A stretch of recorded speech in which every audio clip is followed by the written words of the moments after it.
और लॉरेंस बिश्नोई से जुड़ी हुई इस वक्त की एक बड़ी खबर जो मिल रही है वो आपको बता दें। एनआईए से पूछताछ के बाद लॉरेंस बिश्नोई ने कबूला कि गोल्डी बराड़ ने 2021 में अमेरिका से गोगी गैंग के लिए जिगाना पिस्तौल भेजी थी और आशंका जताई जा रही है कि इसी पिस्तौल का इस्तेमाल अतीक और अशरफ की हत्या में किया गया होगा। तो ये सबसे बड़ी खबर आपको बता रहे हैं। एनआईए के सामने ये बहुत बड़ा कबूलनामा है लॉरेंस बिश्नोई का और ये पर्दाफाश यहाँ पर हो चुका है कि जिगाना पिस्तौल कैसे मंगवाई गई थी।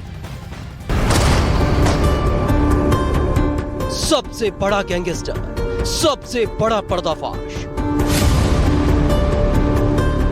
एक कबूलनामे से मचा हड़कंप। देश के सबसे बड़े गैंगस्टर लॉरेंस बिश्नोई ने एनआईए के सामने सबसे बड़ा कबूलनामा किया है। एनआईए की पूछताछ में जो राजफाश लॉरेंस ने किया है उसमें उसने फ्यूचर प्लान के साथ अपने खतरनाक इरादों को भी जाहिर कर दिया है। सूत्रों के हवाले से एनआईए पूछताछ में लॉरेंस बिश्नोई ने अपने नंबर 1 टारगेट के बारे में तो बताया ही, साथ ही पूछताछ में सुरक्षा एजेंसियों को अतीक और अशरफ मर्डर पर भी बड़ा क्लू मिला।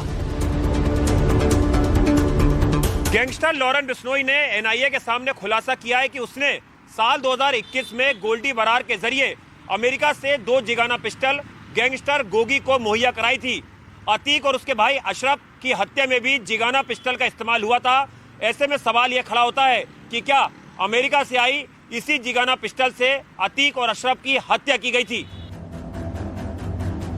इतना ही नहीं, लॉरेंस ने एनआईए के सामने जैसे जैसे अपने मंसूबों को उजागर किया वैसे वैसे एनआईए अधिकारियों के भी होश उड़ गए। लॉरेंस ने पूछताछ में अपने टॉप 10 टारगेट के नाम भी उजागर कर दिए हैं। लॉरेंस की टारगेट लिस्ट में पहले नंबर पर हिंदी फिल्म इंडस्ट्री के एक्टर सलमान खान है और एनआईए से हुए सवाल जवाब में उसने यहां तक ऐलान कर दिया कि वो उसे हर हाल में मौत के घाट उतारेगा।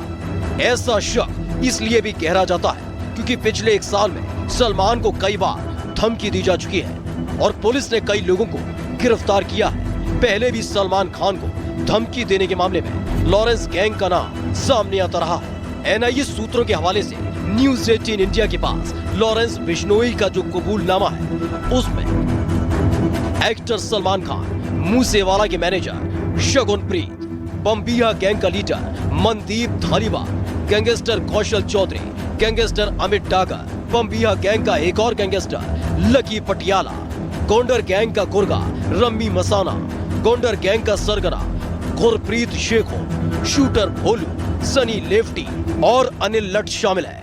एनआईए की पूछताछ में सिद्धू मूसेवाला हत्याकांड में लॉरेंस बिश्नोई का हवाला कनेक्शन भी सामने आया है।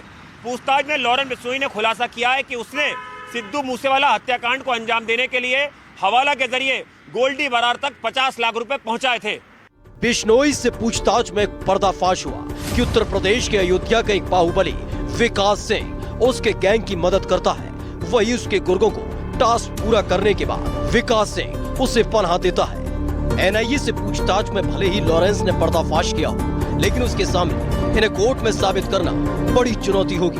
डिस्क्लोजर स्टेटमेंट तभी एडमिसिबल होता है एविडेंस में जब उस डिस्क्लोजर स्टेटमेंट के बाद इन्वेस्टिगेटिंग एजेंसी को कोई ऐसा फैक्ट रिकवर होता है जो पहले से इन्वेस्टिगेटिंग एजेंसी की नॉलेज में नहीं था। अदरवाइज डिस्क्लोजर स्टेटमेंट जो पुलिस कस्टडी में दिया जाता है अंडर सेक्शन 161 ऑफ सीआरपीसी, इसकी कोई एविडेंशियरी वैल्यू नहीं है। वहीं साल 2018 से लेकर 2022 के बीच लॉरेंस ने यूपी के खोरजा से अपने करीबी गैंगस्टर रोहित चौधरी की मदद से आर्म्स सप्लायर कुर्बान चौधरी और शहजाद से करीब 2 करोड़ रुपए में 25 हथियार खरीदे थे, जिसमें 9mm की पिस्तौल और AK-47 शामिल है। इन्हीं हथियारों का इस्तेमाल उसने सिद्धू मूसेवाला के कत्ल में किया था। लॉरेंस बिश्नोई ने एनआईए के सामने ये भी कबूल किया कि भरतपुर, फरीदकोट और दूसरी जेलों में रहते हुए उसने कभी राजस्थान के कारोबारियों, कभी चंडीगढ़ के 10 क्लब मालिकों, कभी अंबाला में मॉल के मालिक, शराब कारोबारियों तो कभी दिल्ली और पंजाब के सटोरियों से करोड़ों रुपए की उगाही की थी। जेल में इन सभी के फोन नंबर लॉरेंस को गोल्डी बराड़, काला राणा, चंडीगढ़ के क्लब मालिकों के गुरलाल बराड़ और काला जठेड़ी ने मुहैया करवाए थे।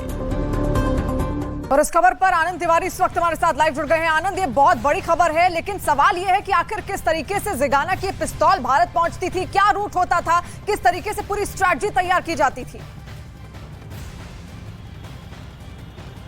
जी देखिए, अतीक और अशरफ हत्याकांड के बाद न्यूज़ 18 इंडिया ने सबसे पहले खुलासा किया था कि जिगाना पिस्टल से अतीक और अशरफ हत्याकांड को अंजाम दिया गया है और ये जिगाना पिस्टल हिंदुस्तान के बाहर से भारत आई थी। और अब जिस तरह से लॉरेंस बिश्नोई का कबूलनामा सामने आया, उसमें भी इस बात का जिक्र है कि साल 2021 में उसने 2 जिगाना पिस्टल गोल्डी बरार के जरिए गोगी गैंग तक पहुंचाई। ये वही टाइम पीरियड था जिस दौरान गोगी ने सनी नाम का जो शूटर था, जो अतीक और अशरफ हत्याकांड में मास्टरमाइंड है, उस सनी को गोगी गैंग के जरिए ही एक जिगाना पिस्टल मिली थी। अब सवाल ये उठता है कि क्या ये वही जिगाना पिस्टल थी जो लॉरेंस बिश्नोई ने गोगी को मुहैया कराई थी, या ये कोई दूसरी जिगाना पिस्टल थी? क्योंकि उस दौरान भी गोगी गैंग की तरफ से ये टास्क दिया गया था सन्नी नाम के गैंगस्टर को कि दिल्ली की कोर्ट में विरोधी गैंग के एक बड़े गैंगस्टर को मौत के घाट उतारना है। तो क्या ये टिल्लू ताजपुरिया था जिसकी अभी हाल ही में तिहाड़ जेल के अंदर हत्या की है गोगी गैंग के जो शूटर्स थे, उन्होंने गोगी की हत्या का बदला लेने के लिए? और क्या जिगाना पिस्टल अमेरिका से आई थी जिससे कि अतीक और अशरफ की हत्या को अंजाम दिया गया है? ये पूरा जो कहानी है, इस पे लगातार एजेंसियां काम कर रही हैं। ठीक है, यही कनेक्शन जो जिगाना पिस्तौल को लेकर है, देखना होगा इसमें क्या सामने आता है। बने रहिए आनंद हमारे साथ। लेकिन एनआईए सूत्रों के मुताबिक देश के नए डॉन लॉरेंस बिश्नोई ने एनआईए के सामने बहुत बड़ा पर्दाफाश कर दिया है। देश के सबसे बड़े गैंगस्टर ने जो कबूल किया है न्यूज़ 18 इंडिया के पास, उसकी पूरी जानकारी है। हम आपको दिखाते हैं कि लॉरेंस बिश्नोई का अब तक का सबसे बड़ा कबूलनामा, जिसमें उसके टारगेट नंबर 1 से लेकर अतीक अशरफ मर्डर कनेक्शन भी शामिल है। साथ ही मूसेवाला मर्डर पर भी उसने बहुत बड़ा पर्दाफाश कर दिया है। दरअसल पूछताछ में लॉरेंस ने अतीक और अशरफ मर्डर कनेक्शन सामने आया है और वो आपको बताते हैं। असल में लॉरेंस ने 2021 में अमेरिका से जिगाना पिस्तौल मंगवाई थी। इसके अलावा गोल्डी बरार के जरिए लॉरेंस ने भारत में ये दोनों जिगाना पिस्तौल मंगवाई थी, जो दिल्ली के गैंगस्टर जितेंद्र गोगी को दी गई थी। और पुलिस को शक है कि इन्हीं जिगाना पिस्तौल से अतीक और अशरफ को गोली मारी गई थी। अब बात करेंगे लॉरेंस गैंग के नंबर 1 टारगेट की। एनआईए के सामने लॉरेंस ने इस बात को कबूल कर लिया है कि लॉरेंस के टॉप 10 टारगेट लिस्ट में एक्टर सलमान खान का नाम शामिल है। वहीं लॉरेंस के टॉप 10 टारगेट की लिस्ट में पहले नंबर पर सलमान खान का नाम है। और इतना ही नहीं, पूछताछ में लॉरेंस ने यह भी दावा कर दिया है कि वो हर हाल में सलमान खान को मारकर ही रहेगा।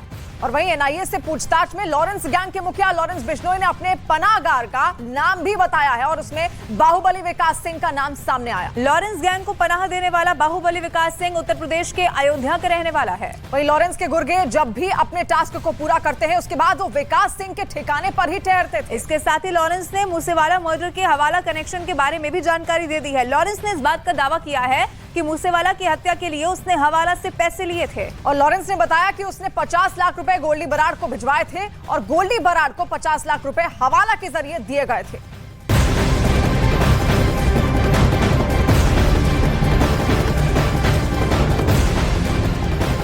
और इसी के साथ बड़ी खबर पंजाब से आ रही है। पंजाब पुलिस की एजीटीएफ को बड़ी सफलता हासिल हुई है। ये बड़ी खबर आपको बता दें, गैंगस्टर लॉरेंस बिश्नोई गैंग के 4 शूटर्स को गिरफ्तार कर लिया गया है, जिनके पास से 6 पिस्तौल और 26 कारतूस बरामद हुए हैं। पंजाब पुलिस को यह बड़ी सफलता हाथ लगी है, जहां पर किस तरीके से 4 शूटरों को यहां पर गिरफ्तार कर लिया गया है। इसी के साथ साथ 6 पिस्तौल और 26 कारतूस बकायदा बरामद किए गए हैं। तो ये बड़ी खबर आपको बता रहे, 4 शूटर जिन्हें गिरफ्तार किया गया है, इनसे अब पूछताछ की जाएगी। बहुत बड़े खुलासे होने की संभावना भी जरूर यहां पर होगी।